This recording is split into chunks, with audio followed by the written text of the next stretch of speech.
up, who's City Councilman for Jurupa Valley, Chris Barajas.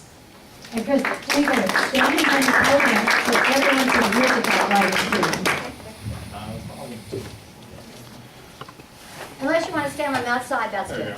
Okay. All right, how's everybody doing tonight? Good. Learned a lot so far?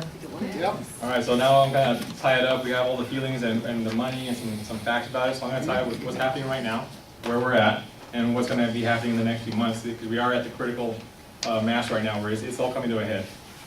So, as the mayor person said, for whatever reason, and I really don't know why, they agreed to underground the golf course. It's a very nice golf course in River Valley. And once they undergrounded that, then they were forced to underground by the school and the NAR homes there. So they had to go all the way up past Ranch Road. It still goes up overhead. Currently proposed is 3 miles in our city. So we were able to get them to have to do a subsequent EIR. The first EIR didn't capture everything. There was arguments back and forth, and somehow we got it out. So right now we have something going on our side for River Valley, which is the environmental group at the CPUC actually said that the superior alternative is undergrounding. So they have to show, Edison and RPU have to show why they can't underground in River Valley. So now I'm going back because I think that it should all be undergrounded, as we all do here.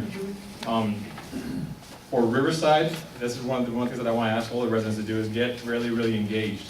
In Chino, so you guys know about the Chino Hill power lines? They were underground after a lot of pressure from the residents, a lot of pressure from the electeds there, from not only the local, but at state and the assembly, and the state assembly, state senate. So I went out and talked to all the assembly members and state senators and how they did it, and I learned something. In Chino, they were all unified, kind of like right now, Jurupa Valley, Norco, local, and we just got Takano and Calvert to support us as well. In Ontario, it was a totally different story.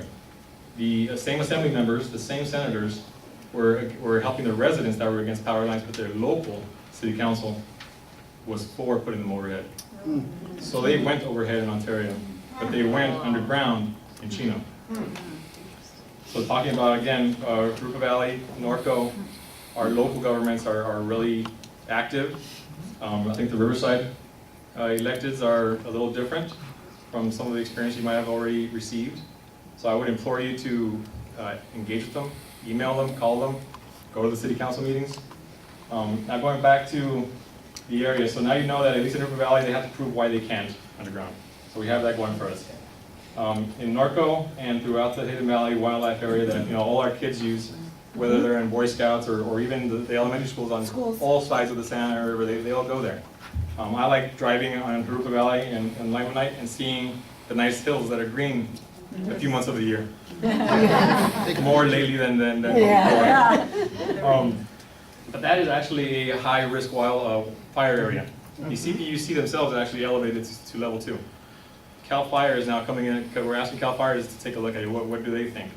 Because we've all seen Paradise, we've all seen the Thomas Fire, and any kind of loss of life, what does that cost?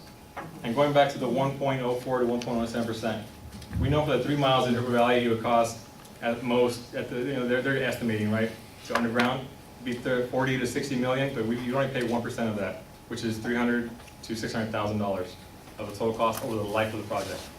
So you can kind of equate that and extrapolate it out to what it would be for, I believe it's 10 miles in Riverside? Total is 10 miles. Total 10 miles, so 7 miles in Riverside. So you could extrapolate for 3 miles, it could be 10 cents a year, so how much is the rest? Right? So that's where we're at right now. The SCE has submitted their plans a few weeks ago. The city of Jurupa Valley has a chance to rebut that to a sense. And it's coming before the CPUC in August 6th, 7th, and 8th in San Francisco. We have asked them if they could come down here, and they have decided not to at this time. They're open to maybe perhaps coming down here after the hearing, but so and actually at the hearing the decision is not made. It's a recommendation is made. The decision is made a few months later. So it's not, even if they come after it, we still have a little voice that we can spend. So that's where we're at right now. That's the facts of everything. Who's paying for what, where it's going underground right now, where it's not, the fire threat, and the fact that we all believe that it should all go underground. But we do understand that Riverside does need a second connection. I want to make that clear too.